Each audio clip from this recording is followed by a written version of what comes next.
اگر ہمارے مقاصد پورے نہیں ہوئے آزادی کے تو اس کی وجہ آپ دیکھیں کہ قائد ملت لیاقت علی خان کو گولی لگی، آج تک کچھ معلوم نہیں۔ جنرل ایوب خان پاکستان کے اقتدار پر قابض ہوئے اور مادر ملت فاطمہ جناح کو کرپٹ، غدار اور ان کا الیکشن چرا کے خود منتخب ہو گئے، مگر کسی نے اس کو غدار نہیں کہا۔ پاکستان بنانے والے غدار ٹھہرے، اور اس وقت بھی ایک طبقہ ایوب خان کو سچا جانتا تھا۔ اور پھر جسٹس منیر، محمد منیر اپنی کتاب میں لکھتے ہیں کہ مجھے جنرل ایوب نے بلایا اس وقت جب میں ان کا وزیر قانون تھا۔ انہوں نے کہا کہ یہ بنگالی جو ہیں روز کرتے ہیں کہ ہمارے رائٹس، ہمارے حقوق، ہمارا آئین، یہ بڑا شور کرتے ہیں، مجھے بڑا تنگ کرتے ہیں، ان کو کہو کہ پاکستان کے ساتھ رہنا ہے تو رہیں، نہیں تو چلے جائیں۔ اور وہ کہتا ہے کہ میں نے اسی طرح جا کے اس وقت کی بنگالی قیادت کو یہ کہا، تو اس وقت کی بنگالی قیادت نے مجھے جواب دیا کہ بھائی صاحب آپ ہمیں یہ بتا دیں جسٹس منیر صاحب کہ بنگالی کی پرسنٹیج ریشو پاکستان میں کیا ہے؟ تو میں نے کہا 58%۔ اس نے کہا پھر ہم تو پاکستان میں رہیں گے، آپ نے جانا ہے تو چلے جائیں۔ مگر غدار وہ ٹھہرے،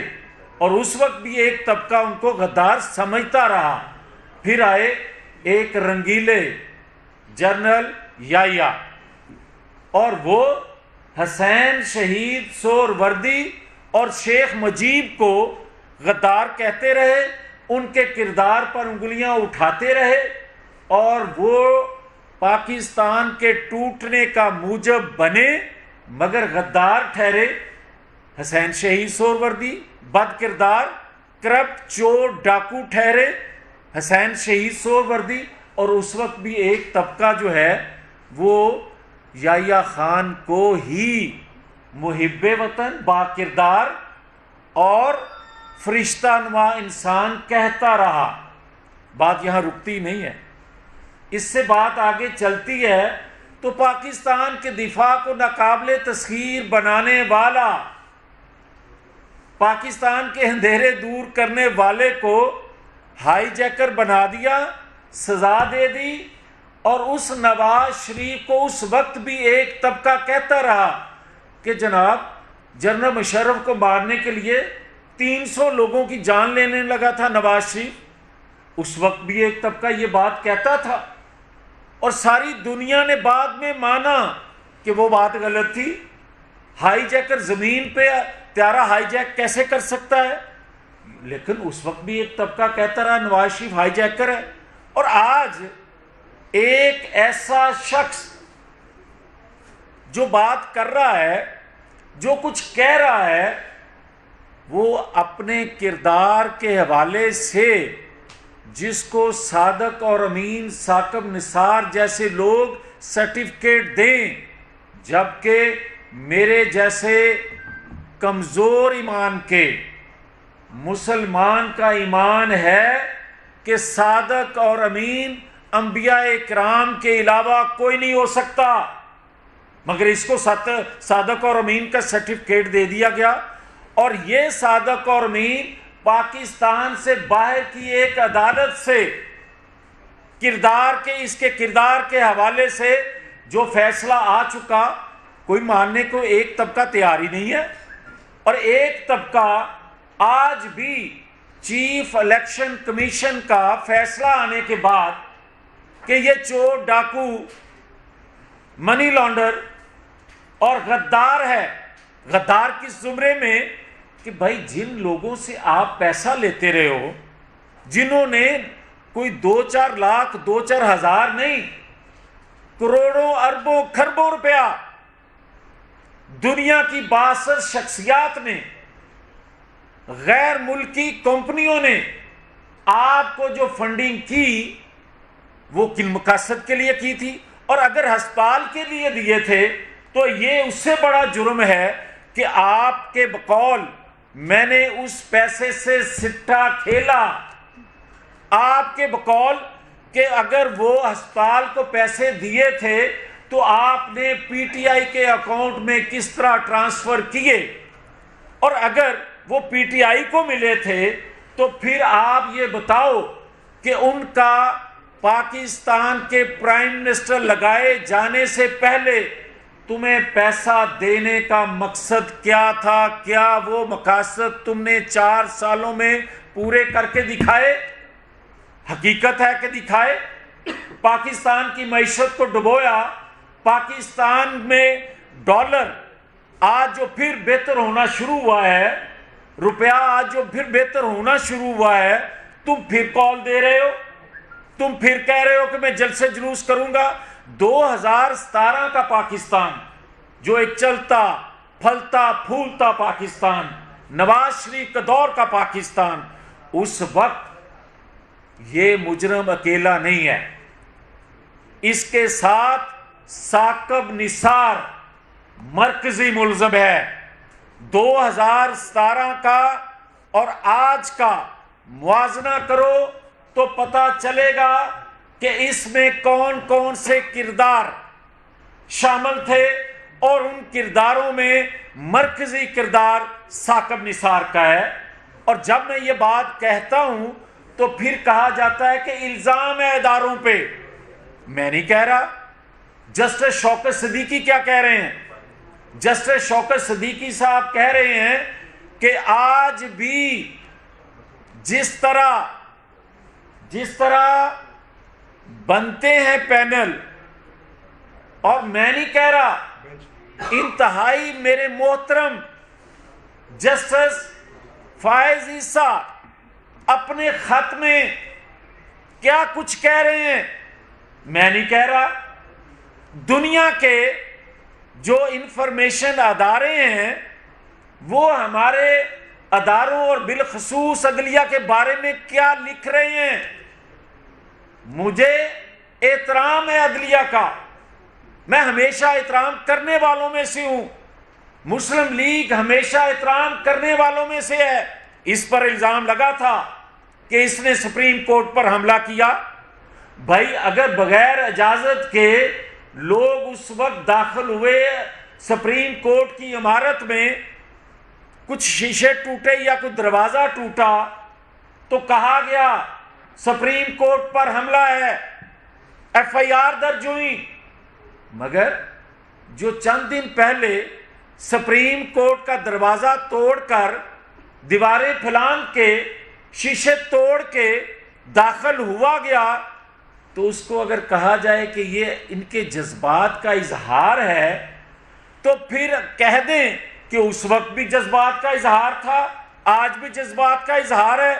اور اگر اس وقت حملہ تھا تو پھر آج بھی حملہ ہے۔ یہ کیسا معیار ہے؟ اور پھر مجھے کوئی بتائے کہ شہباز گل نامی ایک شخص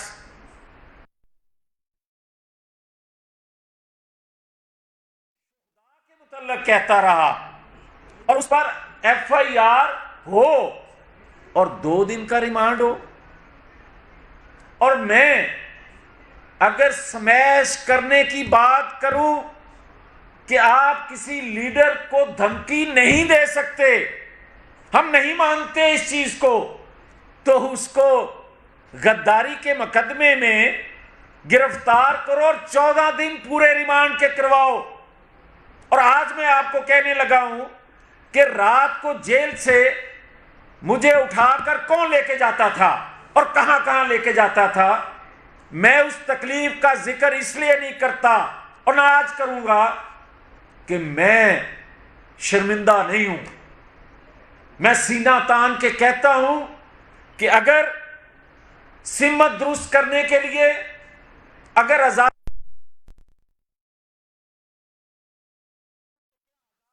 جیل میں ڈال دیا جائے مگر مقصد پورے ہو جائیں تو میں نے اپنی زندگی کا مقصد پورا کر لیا۔ مگر یہ کوئی طریقہ نہیں ہے کہ آپ اگر پاکستان کے اندر، اور آج جو کچھ ہو رہا ہے، آج بھی نواز شریف کو نکال کر اس کو لانے والے سب کچھ سامنے آنے کے بعد بھی کچھ نہ سیکھیں گے، اور جو کچھ ہو رہا ہے، کچھ لوگ آج بھی اس کی ڈوریاں ہلا رہے ہیں، ہمیں سب معلوم ہے، مگر ہم یہ کہنا چاہتے ہیں کہ کیا نواز شریف کا جرم یہی ہے کہ اس نے پاکستان کے دفاع کو ناقابل تسخیر بنایا؟ نواز شریف کا جرم یہی ہے کہ اس نے سی پیک دیا، اس نے پاکستان کے اندھیرے دور کیے، اس نے پاکستان کی معیشت کو سنبھالا دیا، اس نے پاکستان سے دہشت گردی کا خاتمہ کیا، اور اس نے آنے والی نسلوں کو خوشحالی کا درس دیا، پیغام دیا، نوید دی، مگر اس کو نظریہ ضرورت کے تحت اگر آپ تاحیات نہ حل کر دیں، اور ایک شخص جس کا فیصلہ چیف الیکشن کمیشن بتائے ثبوتوں کے ساتھ، اور جو 8 سال کیس چلتا رہا ہو، نواز شریف کے متعلق تو کہا گیا تھا کہ اس کا فیصلہ 3 مہینوں 2 مہینوں اور دنوں میں کر کے دکھاؤ، ایک مانیٹرنگ جج اوپر بیٹھ گیا تھا اور فیصلہ دے دیا، سنا دیا، لکھ دیا، مگر آج جو باتیں ہم کہتے تھے وہ باتیں سچ ثابت نہیں ہو رہی کہ پاکستان کی ترقی کا پہیہ روکنے کے لیے 2017 میں سازش ہوئی، اور عمران خان، ثاقب نثار جیسے لوگ کردار تھے اس کے، اور 70-75 سالوں میں جو مقاصد پورے نہیں کر سکے، حاصل نہیں کر سکے، اس جیسے نظریہ ضرورت کے تحت جسٹس منیر جیسے اور جسٹس ثاقب نثار نے تو انتہا کر دی۔ یہ جوڈیشل کو کا آغاز جسٹس منیر سے شروع ہوا اور جسٹس ثاقب نثار نے انتہا کی، مگر جسٹس شوکت صدیقی صاحب آج بھی کہہ رہے ہیں، جسٹس قاضی فائز عیسیٰ اپنے خط میں آج بھی بہت سے انکشافات کر رہے ہیں۔ ہم ہاتھ جوڑ کے کہہ رہے ہیں، نوجوانوں، یہ جس آزادی کا انقلاب کا ذکر کرتا ہے، اس سے پوچھو روڈ میپ کیا ہے اس آزادی انقلاب کا، بتاؤ کس طرح خوشحالی لاؤ گے، یہ انقلاب کیسے پایا تکمیل تک پہنچے گا؟ کیا اس طرح پہنچے گا کہ تم اقتدار میں آؤ اور 4 سال قرضے بھی بڑھ جائیں، کرپشن بھی بڑھ جائے، بے روزگاری بھی بڑھ جائے، مہنگائی بھی بڑھ جائے؟ اگر اس کو انقلاب کہتے ہو تو پھر میں کہنے میں حق بجانب ہوں کہ جو ایوب خان کو اچھا کہتے تھے، جو یا ٹوٹنے کا ملک کا موجب بنا، اس کو بھی اس وقت کے کچھ لوگ اچھا کہتے تھے، اور کچھ لوگ مشرف کو بھی بہتر جانتے تھے، اور آج بھی کچھ لوگ عمران خان کو تمام تباہی کا موجب جو ہے، اس کو آج بھی کچھ لوگ مسیحا سمجھتے ہیں۔ تو یہی ہمارا آج کا آپ کے سامنے بات کرنے کا مقصد ہے کہ دیکھیں، اگر آزادی انقلاب اس چیز کا نام ہے کہ اسے دوبارہ اقتدار دے دیا جائے، تو یہ قوم کو قبول نہیں ہے، اور اگر اس چیز کا نام ہے کہ اس کا 62-63 کے حوالے سے کیس ٹرائل نہ ہو، اس کو انقلاب کہتے ہیں، تو قوم کو قبول نہیں ہے، اور اگر توشہ خانہ ریفرنس فائل نہ ہو، اس پہ فیصلہ نہ ہو، یہ انقلاب ہے، تو یہ قوم کو قبول نہیں ہے۔ اور میں یہ بات واضح کرنا چاہتا ہوں کہ ہم نے فیصلہ کر لیا ہے کہ 62-63 پر پورا، اگر درجنوں ارکان اسمبلی جو 10 روپے کا اکاؤنٹ آپریٹ بھی نہیں کرتے تھے، ان کو ان کے مخالف کی شکایت پر آپریٹ نہ کرنے والا اکاؤنٹ بھی جو ہے اس پر نااہل کر دیا جاتا ہے، اس وجہ سے کہ تم نے اس اکاؤنٹ کو اپنے فارم میں ظاہر کیوں نہیں کیا؟ اور جو شخص کئی اکاؤنٹ آپریٹ کر رہا ہو، کروڑوں کی ٹرانزیکشن ہو رہی ہو، دستخط شدہ اس کے اپنے دستخط شدہ اکاؤنٹ ہوں، وہ ظاہر نہ کرے اور اس کو کہا جائے کہ چیف الیکشن کمیشن جو ہے وہ میرا مخالف ہے، میرے خلاف کوئی سازش ہو رہی ہے، میرے خلاف کوئی ایسا فیصلہ دیا جا رہا ہے، تو مجھے صرف آ کے یہ بتا دو، اور میں کبھی بھی اس بات پر بلیو نہیں کرتا، نہ کہنا چاہتا ہوں کہ اپنی بات کی صداقت کے لیے میں کہوں کہ آؤ قرآن پاک پر ہاتھ رکھ کے بات کریں۔ ہاں، یہ بات اس لیے کہہ رہا ہوں کہ تمہیں قرآن پاک کی حرمت کا اندازہ نہیں ہے، اس لیے کہ تم تو کہتے ہو کہ اگر میری بات کی کوئی تائید نہ کرے تو وہ شرک کرے گا۔ میں تو کم محدود علم رکھنے والا شخص ہوں، مگر میں محترم علماء اکرام، جید علماء اکرام اور عالم دین جو ہیں ان سے ضرور گزارش کر رہا ہوں کہ قوم کی رہنمائی فرمائیں، قوم کی رہنمائی فرمائیں کہ یہ بندہ جو کہہ رہا ہے کہ جس نے میری بات کی تائید نہ کی اس نے شرک کیا، توبہ نعوذ باللہ، یہ تو مرزا قادیانی سے آگے نکل گیا۔ اور اگر یہ سارا کچھ یہ فتنہ فساد کرنے والا سب کچھ کہتا جائے گا اور میری نوجوان نسل کو گمراہ کرے گا، مجھے انتقام کا نشانہ بنائے، عظما بخاری کو انتقام کا نشانہ بنائے، ہمارے پولیٹیکل ورکر کو انتقام کا نشانہ بنائے، ہم برداشت کریں گے، ہم انتقام نہیں لیں گے، ہم اظہار نہیں کریں گے، مگر میرا ملک برباد کرو، میرے دین پہ انگلیاں اٹھاؤ، یہ میں برداشت نہیں کر سکتا اور نہ برداشت کریں گے۔ ہم نے فیصلہ کر لیا ہے کہ 62-63 پر صادق اور امین یہ نہیں رہا چیف الیکشن کمیشن کے فیصلے کے بعد، لہذا اب کال کوٹری نہیں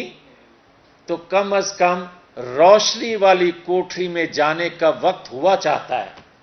اب یہ نہیں ہو سکتا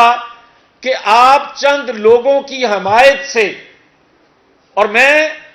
جو بات کہتا ہوں میں ڈنکے کی چوٹ پر ثبوت سے کہتا ہوں کہ اگر اسے چند لوگوں کی آج بھی حمایت حاصل نہ ہو تو یہ بنی گالا نہ آئے، یہ وہاں جائے جہاں اس کو تحفظ دینے والے پشاور کے حکمران موجود ہوں۔ یہ اس وقت 15 دن کے بعد بنی گالا آیا تھا جب اسے کور مل گیا تھا۔ اس لیے ہم بار بار یہ کہہ رہے ہیں کہ انقلاب آزادی کا روڈ میپ جن کو گمراہ کر رہے ہو ان کو بتاؤ، اور جو تم کہہ رہے ہو کہ ستمبر میں نواز شریف آنے والا ہے، سن لو، نواز شریف پچھلے سال دسمبر میں آ رہا تھا، تو اس وقت لگایا ہوا تھا پرائم منسٹر، اور پرائم منسٹر ہوتے ہوئے تم نے کہا تھا کہ نواز شریف کی واپسی کا راستہ ہموار کیا جا رہا ہے، ہیوی انویسٹمنٹ کی جا رہی ہے۔ میں نے اس وقت بھی سوال کیا تھا کہ وہ ہیوی انویسٹمنٹ کہاں کی جاتی ہے، نام تو لو، بہادر بنو۔ پھر آج یہ کہہ رہا ہے کہ ستمبر میں نواز شریف آ رہا ہے اور مجھے اور اس کو ایک جیسا کرنے کے بعد کہا جائے گا کہ دونوں الیکشن لڑو۔ اس سے بڑا فراڈ دنیا سے کوئی نہیں کیا جا سکتا، اس قوم سے نہیں کیا جا سکتا۔ نواز شریف کا اور تیرا موازنہ بنتا نہیں ہے، اس لیے کہ نواز شریف کو اپنے بیٹے سے 10,000 تنخواہ نہ لینے پر تاحیات نااہل کیا گیا، پاکستان کے دفاع کو ناقابل تسخیر بنانے والے کو سی پیک دینے والے کو نااہل کیا گیا، مگر کروڑوں کھربوں روپیہ کھا جانے والا پنکی فرا ان کے ذریعے کھانے والے کو ہاتھ نہ ڈالا جائے، یہ نہیں ہو سکتا۔ اب سماچار جو ہے وہ بتا رہی ہے کہ اب جنہوں نے لوٹا ہے، حقیقی لوٹا ہے، وہ طبقہ جو ایوب کی، یحییٰ کی، پرویز مشرف کی حمایت کرتا تھا، وہی طبقہ آج اس کا فالوور بنا ہوا ہے۔ یہ بتانا چاہتے تھے کہ ہم نے اس وقت بھی مقابلہ کیا تھا، ہم آج بھی مقابلہ کر رہے ہیں، اور نواز شریف ستمبر میں پاکستان اس قوم کی نمائندگی کے لیے آ رہے ہیں۔ بہت شکریہ۔ میاں صاحب یہ بتائیے گا، یہ جو آج آپ نے اتنی باتیں کہی ہیں، یہ آپ کی ذاتی رائے ہے، کل کو پارٹی یہ کہہ دے گی، یا یہ پارٹی کی رائے ہے؟ دوسرا یہ بتا دیجیے کہ آئندہ انتخابات کم ہو رہے ہیں، لیول پلینگ فیلڈ کے لیے نواز شریف کے ساتھ مذاکرات ہو رہے ہیں یا نہیں ہو رہے طاقتور لوگوں کی؟ دیکھیں، بات سیدھی سی ہے کہ آپ بھی یہ بات سمجھتے ہیں، سوال کرنے والے بھی، کہ نواز شریف کے بغیر لیول پلینگ فیلڈ اس کو نہیں کہا جا سکتا کہ آپ ایک جماعت کے سربراہ کے ہاتھ پاؤں باندھ کر دوسرے کی سہولت کاری کریں، یہ ممکن نہیں ہے۔ ادارے آزاد ہیں تو وہ فیصلے جو غلط کیے گئے، اور یہ پہلی دفعہ نہیں ہونے جا رہا، آپ دیکھیں کہ کیا نواز شریف ہائی جیکر تھا؟ 8 سال بعد پھر اپیل کیسے سنی گئی، اعتراف کیسے کیا گیا؟ آپ دیکھیں کہ ذوالفقار علی بھٹو کو جب پھانسی دی گئی تو 20 سال بعد اعتراف کیا گیا کہ یہ عدالتی قتل ہے۔ آج جو فیصلے لیے جاتے ہیں، ہم صرف یہ کہنا چاہتے ہیں کہ محترم جسٹس شوکت صدیقی صاحب کی آواز کو سنا جائے۔ ہم کہتے ہیں انتہائی قابل احترام جسٹس قاضی فائز عیسیٰ صاحب کے خط کو پبلک کیا جائے۔ ہم بڑے احترام سے عدلیہ سے گزارش کرتے ہیں کہ کسی دباؤ میں آئے بغیر جسٹس کیا جائے۔ ہمیں امید ہے کہ ہمارے ساتھ آج جسٹس ہوگا۔ ہمیں امید ہے کہ ماضی سے سبق سیکھا جائے گا۔ ہمیں امید ہے کہ جس بھنور میں پاکستان پھنسا ہوا ہے، اس میں تمام پولیٹیکل فورسز کو لیول پلینگ فیلڈ ملنا اشد ضروری ہے تاکہ ملک آگے بڑھ سکے۔ میاں صاحب، پارٹی کا کچھ حصہ جو ہے آپ کے ثبوت اور آپ کے مزاج سے طاقت نہیں رکھتا، اور آپ کا مزاج بھی نہیں ہے کہ پارٹی سیکرٹریٹ میں پریس کانفرنس کرنے کا، عموماً پریس کلب میں کرتے ہیں، خیالات کے آپ تو کیا آج کی پریس کانفرنس کی جو تپش ہوگی آپ کی پارٹی اس کو ختم کرے گی؟ ایک تو یہ چیز ہے، دوسرا یہ ہے